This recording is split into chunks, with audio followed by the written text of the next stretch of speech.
मैं हूं वर्षा। स्वागत है आपका इस चैनल पे। आज हम बात करेंगे प्रिंसिपल्स ऑन अकाउंटिंग। ठीक है, अब अकाउंटिंग जो है बिजनेस की एक लैंग्वेज है। बिजनेस अकाउंटिंग के थ्रू बाहर वालों से कम्युनिकेट करता है। अब सपोज मेरा बहुत बड़ा बिजनेस है, ठीक है, तो इस बिजनेस में बहुत सारे लोगों ने पैसा डाला होगा। बैंक ने मुझे लोन दिया होगा, बहुत बड़े बड़े इन्वेस्टर्स ने इसमें पैसा डाला होगा। ठीक है, मैंने किसी से उधार पे माल लिया होगा, किसी को उधार दिया होगा, और ऐसे बहुत सारे अलग मेरे दोस्तों ने कुछ पैसा डाला होगा। ठीक है, वैसे बहुत सारे लोगों ने, बहुत सारे इन्वेस्टर्स ने मेरे बिजनेस में पैसा डाला होगा। अब इनको ना जानना होता है कि इसका बिजनेस ने या इसने इसके बिजनेस में कैसा परफॉर्म किया। मतलब इनको मेरे बिजनेस के बुक्स ऑफ अकाउंट्स देखने होते हैं, इनको पढ़ने होते हैं, जहां मैं सारे रिकॉर्डिंग करती हूँ, राइट।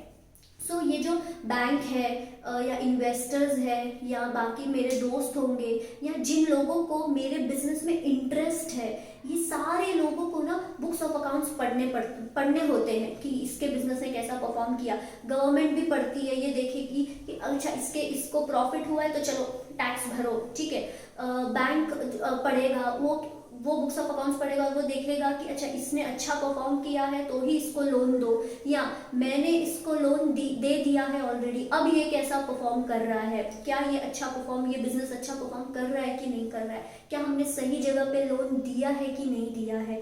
फिर मैंने किसी से उधार पे माल लिया होगा तो वो लोग भी चेक करते हैं कि हमने इसको उधार पे माल दिया है तो क्या इसने सही ढंग से बुक्स ऑफ अकाउंट्स मेंटेन किए हैं कि नहीं, क्या ये सही ढंग से बिजनेस कर रही है कि नहीं। ठीक है, और जो जनरल पब्लिक होती है जिनको मेरे बिजनेस में पैसा डालना है, वो भी बुक्स ऑफ अकाउंट्स पढ़ती है ये देखने के लिए कि क्या इसका बिजनेस इतना अच्छा है कि हम हमारा पैसा डालें इसमें। तो ये सारे लोगों को ना जानने की बहुत ज़रूरत होती है, इनको जानने की इच्छा होती है कि मेरे बिजनेस में क्या चल रहा है, क्या मैं अच्छी तरह से बिजनेस कर रही हूँ, नहीं कर रही हूँ, कैसे कर रही हूँ, प्रॉफिट कर रही हूँ, लॉस कर रही हूँ। अब अगर मान लो मैं मेरे बुक्स ऑफ अकाउंट्स अपने हिसाब से कैसे भी रिकॉर्ड कर रही हूँ, एसेट को कैसे भी रिकॉर्ड कर दिया, ठीक है, कुछ चीज़ें रिकॉर्ड की, कुछ चीज़ें नहीं की, अपने मर्जी से अपने रूल्स एंड रेगुलेशंस डाल के मैं बिजनेस ट्रांजैक्शंस अपने बुक्स ऑफ अकाउंट्स पे रिकॉर्ड कर रही हूँ। ठीक है, अब इन लोगों को, अब तो इन लोग ने, तो कुछ लोग ने पैसा डाल ही दिया है और कुछ लोग को पैसा डालना है, तो ये लोग ने पढ़ भी लिए बुक्स ऑफ अकाउंट्स की देखने के लिए कि इसके धंधे में क्या है कैसा नहीं है। ठीक है, अब वो दिमाग फोड़ करके उन्होंने पढ़ भी लिया। लेकिन ये सारे जो लोग हैं, ये लोग दूसरे बिजनेस में भी पैसा डालते होंगे, राइट। गवर्नमेंट दूसरे बिजनेस से भी टैक्स कलेक्ट करती होगी, ये जो बैंकर्स हैं दूसरे बिजनेस को भी लोन देते होंगे।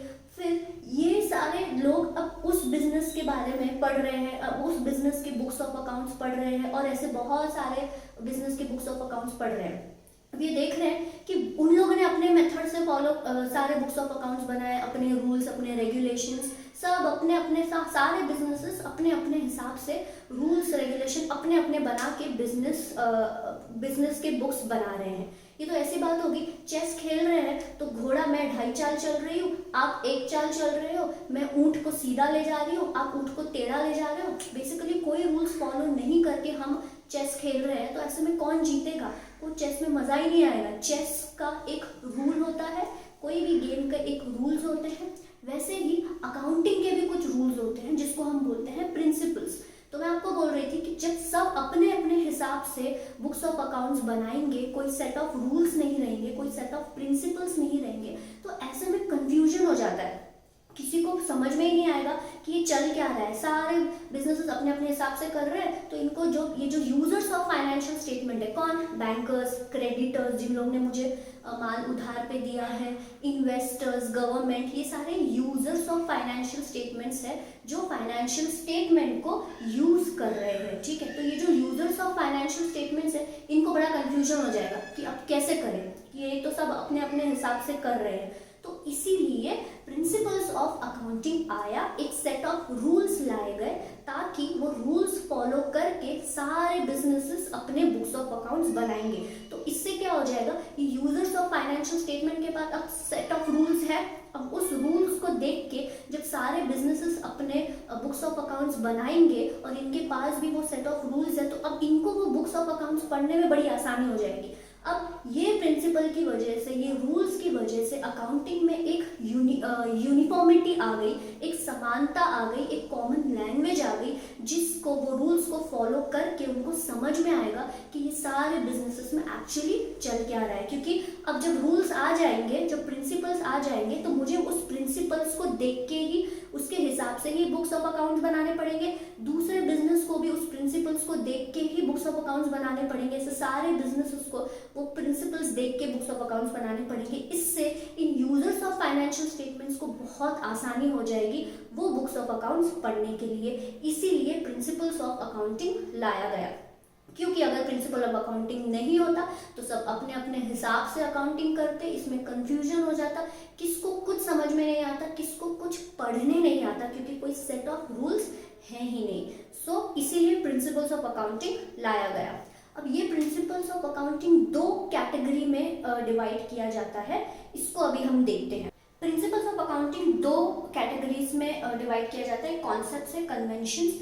पहले हम कॉन्सेप्ट्स देखेंगे, फिर कन्वेंशन। कॉन्सेप्ट में हमारे 3-4 लेक्चर्स चले जाएंगे और कन्वेंशन में एक ही लेक्चर चले जाएगा। सो कॉन्सेप्ट का पहले मतलब समझते हैं। कॉन्सेप्ट मतलब रूल्स, ये क्या होता है हम बाद में देखेंगे। कॉन्सेप्ट मतलब रूल्स, तो ऐसे प्रिंसिपल्स, ऐसे रूल्स जो हमें फॉलो करने हैं अकाउंटिंग करते समय। ठीक है, तो फर्स्ट कॉन्सेप्ट है गोइंग कंसर्न। ठीक है, गोइंग कंसर्न। कंसर्न का मतलब होता है एंटिटी, ऑर्गेनाइजेशन, ठीक है, बिजनेस, एंटरप्राइज। कंसर्न का मतलब होता है एंटरप्राइज या एंटिटी। गोइंग का मतलब होता है चलते जाना, चलते जाना, चलते जाना। So basically going concern concept आपको ये बोलता है कि जब आप बुक्स ऑफ अकाउंट्स बनाओ तो इस इंटेंशन से बनाओ कि आपका बिजनेस हमेशा चलते जाने वाला है, कभी बंद नहीं होगा। अच्छा, ऐसा क्यों? ऐसे मैं गोइंग कंसर्न के हिसाब से ही क्यों अकाउंटिंग करूं, इसको भी समझते हैं। हर प्रिंसिपल का रीजन समझेंगे। अगर मैं गोइंग कंसर्न के हिसाब से नहीं अकाउंटिंग करती हूँ, मतलब मैं बोल रही हूँ कि आज मैंने बिजनेस शुरू किया और अब नॉर्मली अकाउंटिंग 1 साल की जाती है, हर 1 साल की जाती है, ये हम आगे देखेंगे। ठीक है, अभी के लिए आप इतना समझो कि अगर मैंने आज बिजनेस स्टार्ट किया और मैं बोल रही हूँ 1 साल के बाद मैं वो बिजनेस बंद कर दूंगी, सिर्फ 1 साल तक ही मेरा ये बिजनेस चलेगा, तो क्या इस बेसिस पे आपको या मुझे बैंक लोन देगा? नहीं, ये क्या बोलेगा, अगर मैं तुझे 5 साल के लिए लोन दूं, तुम तो 1 साल में बिजनेस बंद कर दे रही हो, तो नहीं दूंगा। क्या मेरे बिजनेस में कोई पैसा डालेगा? नहीं डालेगा। 1 साल की वो तो बोलेंगे कि तुम तो बिजनेस बंद कर रही हो। क्या मुझे कोई माल उधार पे देगा? नहीं देगा, क्योंकि मैं 1 साल में बिजनेस बंद कर रही हूँ। क्या मैं किसको माल उधार पे दूंगी?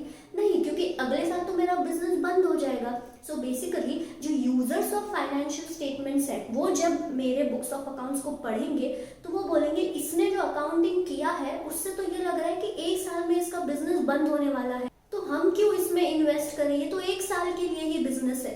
सो अगर मैं गोइंग कंसर्न के हिसाब से बुक्स ऑफ अकाउंट्स नहीं बना रही हूँ, इसका मतलब ये होता है कि अगले साल मेरा बिजनेस बंद होने वाला है और मैं कोई माल उधार पे ले नहीं सकती, किसी को दे नहीं सकती।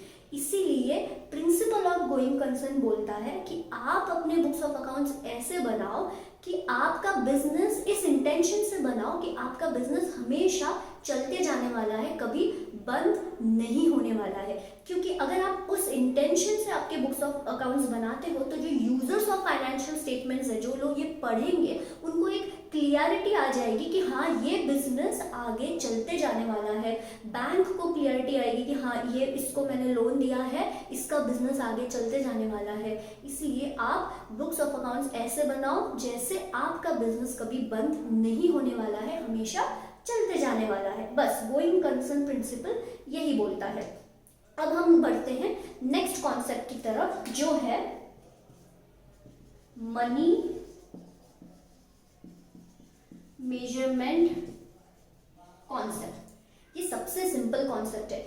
ये कॉन्सेप्ट बोलता है कि आप ऐसे ट्रांजैक्शंस बुक्स ऑफ अकाउंट्स में रिकॉर्ड करो जो आप मनी के बेसिस में या मनी में मेजर कर सकते हो। इसको एग्जांपल से समझते हैं।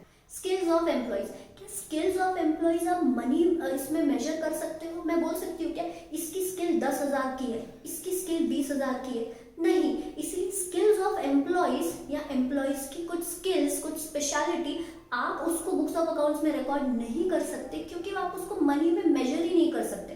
अगर मैंने ये बोर्ड आपको बेचा, मैंने बोर्ड बेचा 10,000 रुपए में, तो क्या ये मैं इसको बोल सकती हूँ कि ये बोर्ड मैं मनी में मेजर कर सकती हूँ? हाँ, 10,000। तो ये जो है ट्रांजैक्शन, ये बुक्स ऑफ अकाउंट्स में आएगा। मैं ऐसे बोल सकती हूँ क्या, मेरे बिजनेस में एक एम्प्लॉय है, उसकी स्किल 1 लाख रुपए की है, मेरे बिजनेस में एक एम्प्लॉय है, उसकी स्किल 5,000 की है? नहीं, मैं स्किल्स ऑफ एम्प्लॉयज को मेजर मनी में मेजर नहीं कर सकती। तो मनी मेजरमेंट कॉन्सेप्ट आपको सिर्फ सिंपल ये बोलता है कि जब आप बुक्स ऑफ अकाउंट्स बनाओ तो आप ऐसे हिसाब से बनाओ या वो ट्रांजैक्शंस डालो जो आप मनी के टर्म्स में उसको मेजर कर सकते हो। अच्छा, अब ऐसा क्यों? क्योंकि हम बुक्स ऑफ अकाउंट्स में सिर्फ फाइनेंशियल ट्रांजैक्शन डालते हैं जो आप मनी में मेजर कर सकते हो। तो जो फाइनेंशियल ट्रांजैक्शन, नाम ही उसमें फाइनेंशियल है, जो आप मनी में मेजर कर सकते हो। तो मनी मेजरमेंट कॉन्सेप्ट भी यही बोलता है कि जिस चीज को आप मनी में मेजर कर ही नहीं सकते तो आप उसको उसमें क्यों डाल रहे हो? क्योंकि अगर आप ऐसे करते हो तो प्रॉफिट लॉस गलत आ जाएगा, राइट? और बिजनेस हम प्रॉफिट लॉस निकालने के लिए ही करते हैं। तो अगर कोई चीज जो मैं मनी में मेजर कर ही नहीं सकती, उसको अगर मैं बुक्स ऑफ अकाउंट्स में डालूंगी तो मैं उसको कैसे डालूंगी, राइट? क्योंकि उसको मैं मनी में मेजर ही नहीं कर सकती। तो जब मैं मनी में मेजर कर ही नहीं सकती तो प्रॉफिट लॉस तो गड़बड़ हो जाएगा, राइट? सो इसीलिए मनी मेजरमेंट कॉन्सेप्ट बोलता है कि आप सिर्फ जो जिसको पैसे में मोल सकते हो वही चीज आप बुक्स ऑफ अकाउंट्स में डालो। इसीलिए उसको फाइनेंशियल ट्रांजैक्शन बोला जाता है। फाइनेंशियल, जो आप मनी में मेजर कर सको, बस मनी मेजरमेंट कॉन्सेप्ट यही बोलता है। सो आज के लिए इतना ही। सो आई होप आपको ये वीडियो अच्छा लगा हो। अगर अच्छा लगा तो प्लीज़ लाइक कर देना यार, सब्सक्राइब भी कर लो और कमेंट ज़रूर करना। कमेंट इसलिए क्योंकि अगर आपको कुछ नहीं समझा हो तो प्लीज़ आप कमेंट कर सकते हो ताकि मैं आपको वहाँ पर अच्छे से समझा सकूँ। सो मेरी कोशिश यही रहेगी कि मैं आपको वहाँ पर भी अच्छे से समझा सकूँ। सो मिलते हैं नेक्स्ट वीडियो में, तब तक के लिए अपना ख्याल रखिए। Take care, bye bye and जय हिंद।